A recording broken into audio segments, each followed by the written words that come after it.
Salam Rahayu, selamat malam saudaraku. Gimana kabarnya? Sehat semua? Kali ini kita kembali di channel Mas Blangkon. Mudah-mudahan saudara-saudaraku semua sehat dan terhindar dari pandemi COVID-19. Nah, malam ini kita akan coba bahas tentang Satrio Piningit yang saat ini semua orang lagi pada membahas itu juga. Dan semua orang bebas mengeluarkan pendapatnya, pemikirannya mengenai siapa sebenarnya Satrio Piningit.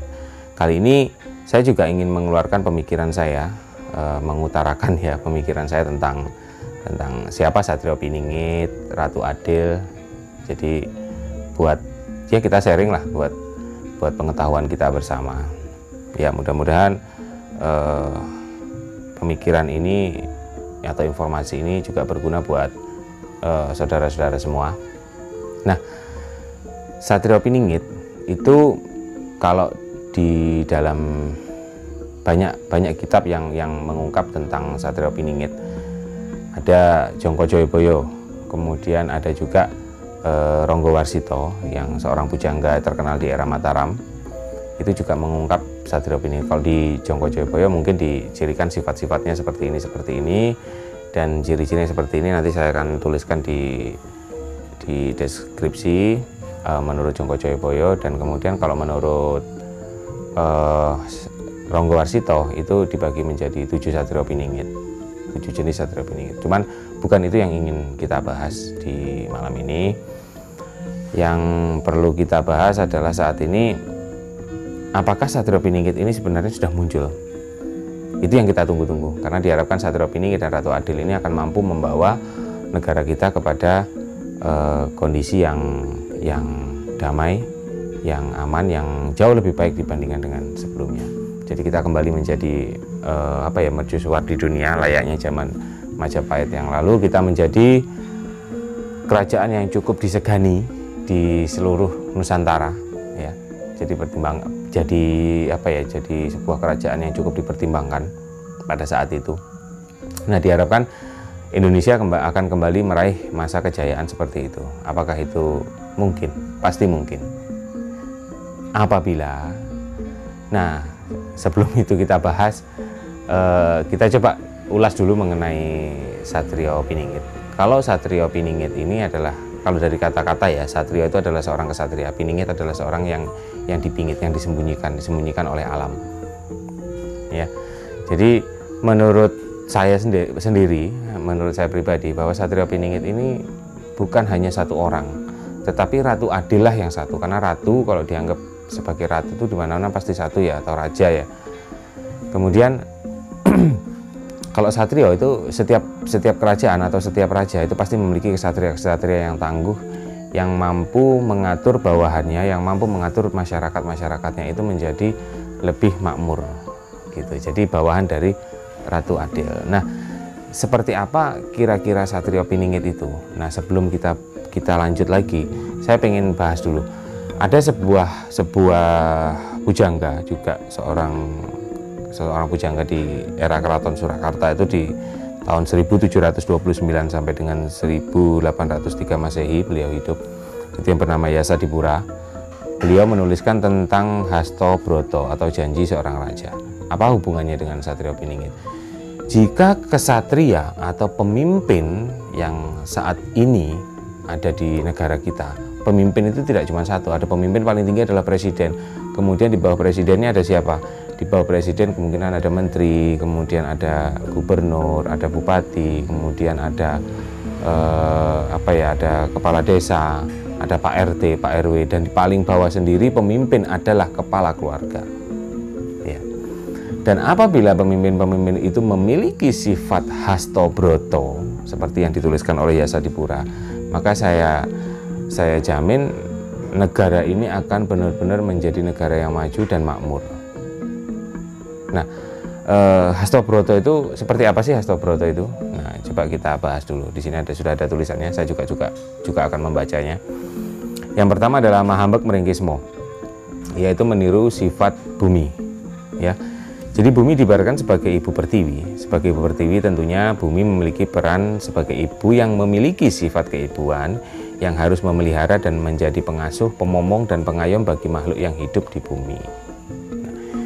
Bayangkan mulai dari tingkat paling atas dari presiden sampai dengan kepala keluarga itu memiliki sifat bumi, yaitu menjadi pengayom. Nah, kalau bumi itu selain jadi pengayom menaungi semuanya, jadi bumi itu juga memberikan kehidupan bagi seluruh makhluk yang tinggal di atasnya, mulai dari yang gede sampai yang kecil. Bahkan makhluk gaib sekalipun yang ada di bumi ini itu juga dinaungi oleh bumi, dipelihara oleh bumi, dijaga oleh bumi kita. Jadi bumi bukan hanya menjaga makhluk yang nyata, tapi juga menjaga makhluk yang gaib. Jadi semua aspek, baik aspek kehidupan apapun itu dijaga oleh bumi dan diberikan sebuah kehidupan yang layak oleh bumi. Nah, seandainya pemimpin-pemimpin itu memiliki sifat yang seperti itu, alangkah sejahteranya kita. Seorang pemimpin selalu memikirkan dan memberikan kehidupan bagi rakyat-rakyatnya. Kepala keluarga memberikan kehidupan untuk anak istrinya dan keluarga, kemudian Pak RT, Pak RW memberikan untuk warga setempat, kemudian kepala desa juga memberikan kehidupan untuk masyarakatnya yang ada di desa itu, sampai ke tingkat presiden itu selalu memikirkan rakyat, memberikan kehidupan untuk rakyat, menjadi pengayom untuk rakyat. Betapa damainya hidup ini dan pasti sejahtera. Ya. Kemudian yang kedua adalah mahambek mring warih atau meniru sifat air. Seorang pemimpin harus mempunyai kemampuan untuk menyesuaikan diri dengan siapapun termasuk pengikutnya. Air itu selalu mengalir ke bawah, artinya pemimpin harus memperhatikan potensi, kebutuhan dan kepentingan pengikutnya, bukan mengikuti kebutuhan pribadinya atau kebutuhan atasannya. Jadi kalau seorang pemimpin itu mulai dari atasannya, namanya air itu kan pasti ngalir dari atas ke bawah. Nah, dari atasannya itu sudah benar, ke bawahnya itu benar, terus sampai tingkat yang paling rendah itu benar, ya nyaman kehidupan ini, teman-teman. Jadi seorang pemimpin pasti selalu memikirkan, ini gimana sih rakyat saya, gimana rakyat saya bisa hidup, gimana rakyat saya punya kepentingan apa, gimana rakyat saya itu pengennya seperti apa biar mereka itu hidup dengan nyaman. Nah, tidak terkecuali yang dipimpin pun juga harus mengerti yang di bawah. Jadi air yang turun ke sebuah telaga itu menjadi sebuah sebagai penampungan, sehingga penampungan itu mampu memberikan kehidupan buat yang ada di sekitarnya. Ya, saya rasa kalau itu terjadi dan pemimpin bisa memiliki sifat yang seperti itu, ya teman-teman bisa bayangkan sendiri deh gimana negara ini pasti akan maju. Ya. Kemudian yang ketiga itu adalah mahambek mring samirono atau meniru sifat angin. Pemimpin yang menguasai sifat angin adalah ia yang selalu terukur bicaranya, jadi nggak asal ngomong. Kemudian setiap perkataannya itu selalu disertai dengan argumentasi yang dilengkapi dengan data dan fakta. Kemudian pemimpin yang menguasai sifat angin ini pasti akan selalu melakukan cek dan recheck sebelum berbicara atau mengambil keputusan. Jadi yang namanya sifat angin, teman-teman, kalau di video sebelumnya saya sudah pernah bahas mengenai sedulur papat atau salah satu sifat angin. Kita bisa lihat sifat angin itu adalah, ya kalau dalam film Avatar deh, yang bisa menguasai semua elemen itu adalah sifat angin. Nah, bayangkan kalau sifat angin itu adalah sifat yang paling bijak ya, dari semua sifat-sifat yang ada. Ketika dia mampu mengendalikan dirinya, maka dari setiap perkataannya dia, dari setiap pemikirannya dia, itu akan selalu benar-benar berpikir panjang sebelum dia mengambil suatu keputusan. Dan dia akan melakukan cek ke bawah, cek dan recheck ke bawah. Wah, kalau seperti ini saya harus mengambil keputusan seperti ini. Jadi berpikirnya itu panjang sekali. Dan berpikirnya tidak untuk kepentingan dia sendiri, tapi untuk kepentingan bersama. Karena angin itu dibutuhkan bersama. Semua orang membutuhkan angin.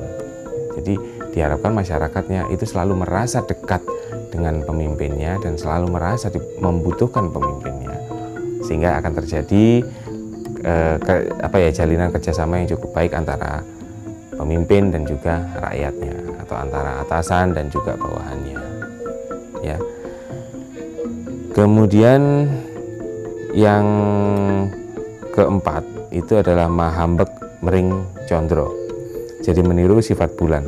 Nah, dalam memperlakukan anak buahnya atau rakyatnya, seorang pemimpin harus dilandasi oleh aspek-aspek sosial dan emosional. Pemimpin harus memperhatikan harkat dan martabat pengikutnya sebagai sesama atau wongke nek cara Jawa nih. Ia juga harus menjadi penuntun dan memberikan pencerahan. Jadi bulan itu tidak panas. Kalau dilihat itu juga teman-teman bisa lihat sifat bulan ya. Kalau bulan kita ngelihat itu kan nyaman banget, apalagi bulannya bunder terang itu rasanya, ngelihat itu damai banget ya ngelihat bulan. Jadi diharapkan pemimpin itu juga mampu memberikan rasa nyaman, rasa damai, dan menerangi dalam setiap kegelapan. Kalau bulannya lagi terang itu kan segelap apapun kita pasti merasa terang gitu loh. Kalau malam, sehingga diibaratkan sebagai rakyat yang lagi kesusahan, seorang pemimpin itu benar-benar ngerti sampai ke bawah. Rakyat saya lagi, salah satu rakyat saya lagi kesusahan, saya harus memikirkan gimana dia bisa kesusahan itu bisa teratasi. Ya, itu salah satu contoh dari sifat bulan. Dia terang tapi tidak panas. Jadi seperti itu teman-teman. Ya. Kemudian yang kelima adalah mahambek mering suryo, jadi meniru sifat matahari. Nah, seorang pemimpin yang menguasai sifat matahari itu harus mampu memberikan inspirasi dan semangat kepada rakyatnya untuk menyelesaikan segala persoalan yang dihadapi. Energi positif seorang pemimpin dapat memberi petunjuk dan solusi atas masalah yang dihadapi oleh pengikutnya. Nah, kalau kita bahas matahari, memang matahari itu panas. Tapi kita tanpa matahari, kita nggak bisa hidup, teman-teman. Kita tanpa matahari, kita nggak bisa semangat. Coba kalau pagi-pagi itu sudah mendung, hujan, rasanya mau kerja itu, aduh, kok sudah mendung kayak gini ya. Tapi coba kalau, pagi ini cerah ya, wah semangat dong, ayo kita bekerja. Jadi seperti itu. Nah, pemimpin di saat dengan situasi kondisi-kondisi yang lagi terpuruk, negaranya terpuruk, masyarakatnya terpuruk, pemimpin keluarga yang keluarganya lagi terpuruk, itu tetap mampu memberikan semangat kepada setiap anggota keluarga, kepada setiap anggota masyarakatnya, kepada siapapun, itu mampu memberikan semangat serta memotivasi agar ayo kita kerjasama supaya kita menjadi bangkit dan memberikan kehidupan yang jauh lebih baik buat sesamanya, buat semuanya. Ya, itu adalah salah satu contoh dari sifat Suryo, teman-teman. Kemudian yang keenam adalah mahambek mering samudra. Jadi meniru sifat laut atau samudra. Seorang pemimpin hendaknya mempunyai keluasan hati dan pandangan, dapat menampung semua aspirasi siapa aja dengan penuh kesabaran, kasih sayang, dan pengertian terhadap rakyatnya. Pemimpin harus memiliki wawasan yang luas dan dalam layaknya samudra. Ya. Jadi kalau samudra itu kan luas, artinya apa? Seorang pemimpin harus memiliki satu, lapang dada, memiliki hati yang luas seluas samudra. Karena kalau hatinya kecil, diibaratkan seperti ini, teman-teman. Saya memasukkan air dalam sebuah gelas, kemudian memasukkan sebuah garam dalam segelas air, kemudian air itu kita minum, maka akan terasa asin. Tetapi apabila kita memasukkan segenggam garam ke dalam sebuah telaga, kemudian kita aduk dan kita minum air di telaga itu, maka tidak akan terasa asin. Artinya apa? Masalah yang dialami negara ini, masalah yang dialami keluarga, masalah yang dialami dalam satu RT, masalah yang dialami dalam satu desa, apabila seorang pemimpinnya itu memiliki hati yang luas, dia tidak akan menganggap berat masalah itu, sehingga dia mampu berpikir dengan jernih untuk bisa menyelesaikan masalah yang ada di keluarganya, di RT-nya, kemudian di desanya, di kabupatennya, kemudian di provinsinya, sampai di negaranya. Jadi kalau hatinya lapang dan luas seluas samudra, maka dia akan mampu berpikir jernih sehingga mampu menyelesaikan masalah-masalah yang ada, dan dia juga mampu menampung aspirasi rakyat sehingga tidak mengambil keputusan yang sepihak ya. Jadi sepihaknya untuk kepentingannya dia karena dia merasa berkuasa, kemudian dia mengambil keputusan sesuai dengan keinginannya dia. Tapi keputusan itu malah menimbulkan sengsara bagi rakyatnya. Itu nggak seperti itu. Pastinya dia akan mampu dulu menampung, kemudian berpikir panjang, karena setiap orang akan mempunyai pemikiran yang berbeda-beda. Nah, tugas seorang pemimpin adalah menyatukan pemikiran yang berbeda-beda itu, diambil jadi satu, kemudian diolah dan bisa dikembalikan lagi ke rakyatnya supaya bisa berguna buat semuanya, gitu loh, teman-teman. Itu salah satu sifat pemimpin yang mahambek mering samudra atau meniru sifat laut atau samudra. Nah, kemudian yang ketujuh adalah mahambek mering wukir atau meniru sifat gunung. Nah, layaknya sifat gunung yang teguh dan kokoh, seorang pemimpin harus memiliki keteguhan-keteguhan atau kekuatan fisik dan psikis serta tidak mudah menyerah untuk membela kebenaran maupun membela rakyatnya. Jadi kalau memang seorang pemimpin itu memiliki sifat yang kokoh, yang teguh, memiliki fisik yang kuat, teguh sama pendiriannya, setelah dia menampung semua aspirasi rakyat tadi, dia mengambil sebuah keputusan untuk kepentingan bersama. Nah, keputusan itu tidak tergoyahkan oleh omongan-omongan dari luar, tidak peduli dengan ada omongannya lagi, ada yang seperti ini, ayo harus dirubah seperti ini, kemudian ada menterinya ngomong lagi seperti ini, harus dirubah seperti ini. Dia tetap teguh pada pendiriannya, asalkan pemikirannya dia itu menurut dia sudah sesuai dengan kepentingan orang banyak, maka dia akan terus menjalankan apapun kendalanya. Bahkan zaman dulu raja itu pasti turun ke medan perang, nggak mungkin raja hanya diam saja. Jadi seorang pemimpin harus berani untuk turun ke medan perang, turun ke masyarakat, belusukan kepada masyarakat agar tahu kondisi yang sebenarnya yang ada di lapangan. Ya. Kemudian yang terakhir adalah mahambek mering dahono, yaitu meniru sifat api. Jadi sifat api di sini adalah yang dimaksud adalah seorang pemimpin yang menguasai sifat api adalah ia yang cekatan dan tuntas dalam menyelesaikan persoalan, juga selalu konsisten dan objektif dalam menegakkan aturan, tegas, tidak pandang bulu dan objektif, serta tidak memihak kepada siapapun. Nah, ketika seorang pemimpin itu mampu memberikan keputusan tegas, baik kepada yang benar ataupun kepada yang salah, itu benar-benar ditegesi, maka rakyatnya pun juga tidak akan seenaknya sendiri kepada dia, ngomong seenaknya, menghina seenaknya, kemudian bertingkah seenaknya, sedikit-sedikit main demo, sedikit seperti ini. Padahal yang di atas juga berpikir, mumet juga yang di atas, mikirin rakyatnya banyak maunya gitu. Setidaknya dia harus juga tegas terhadap tindak-tindak kriminal, dia juga harus tegas tanpa bisa disogok oleh apapun. Ya. Jadi ibaratnya tindak pelaku korupsi ya udah beresin aja semuanya. Bahkan di negara-negara pelaku korupsi ya tembak mati. Tapi kita kan negara demokrasi yang punya perikemanusiaan yang tinggi. Nah, ketika itu bisa kita terapkan benar-benar, maka satu, rakyatnya juga nggak mungkin aneh-aneh, dia akan selalu mengikuti omongan dari pemimpinnya, mengikuti aturan dari pemimpinnya. Terus kemudian yang kedua, pemimpinnya juga akan melakukan rakyatnya sama, dia akan benar-benar menghargai dan benar-benar memikirkan rakyatnya, sehingga terjalin komunikasi dua arah, terjalin kerjasama dua arah antara pemimpin dan rakyat. Maka negara ini pasti maju, teman-teman. Maka dari itu diharapkan Hasto Broto ini adalah sifat seorang pemimpin yang mampu kita terapkan di kehidupan sehari-hari juga, baik dari keluarga, baik dari lingkungan RT, RW, desa, kemudian lingkungan kabupaten, lingkungan provinsi sampai lingkungan negara. Jadi seperti itu ya. Nah, menurut saya apabila Satrio Piningit itu memiliki sifat-sifat seperti ini dari semua aspek kehidupan, maka negara ini akan menjadi negara yang benar-benar maju dan kita bisa kembali meraih kejayaan seperti halnya zaman Majapahit dulu. Nah, menurut Anda saat ini dari ulasan tadi, Satrio Piningit sudah muncul atau belum? Silahkan tulis di komentar di bawah. Menurut saya bahwa Satrio Piningit itu tidak satu, tetapi banyak. Dan apabila Satrio dari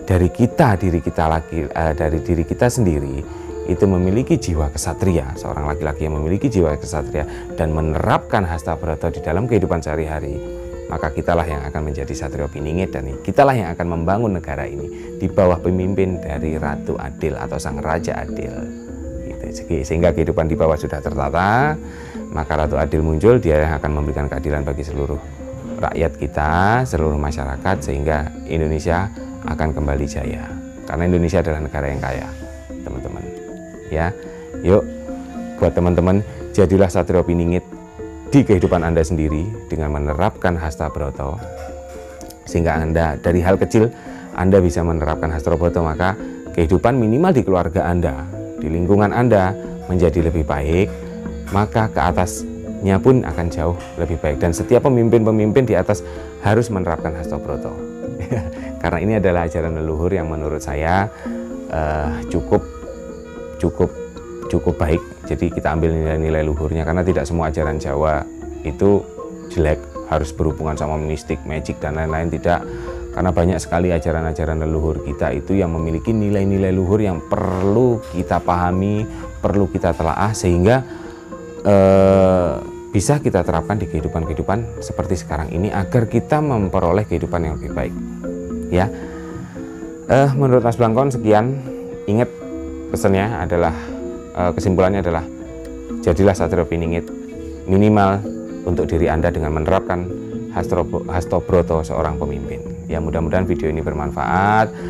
Sebelumnya mohon maaf apabila ada kesalahan, karena itu adalah semua adalah keterbatasan dari saya, dan apa yang saya sampaikan di video ini adalah menurut pemikiran pribadi saya ditambah dengan sedikit ulasan dari Yasadipura, jadi tentang Hastobroto. Ya, sekian dari Mas Blangkon, teman-teman. Mudah-mudahan bermanfaat. Jika menurut Anda ini bermanfaat, silahkan share, like, komen, dan subscribe agar channel ini berkembang. Ya, sekian dulu. Selamat malam, sehat selalu, dan salam rahasia.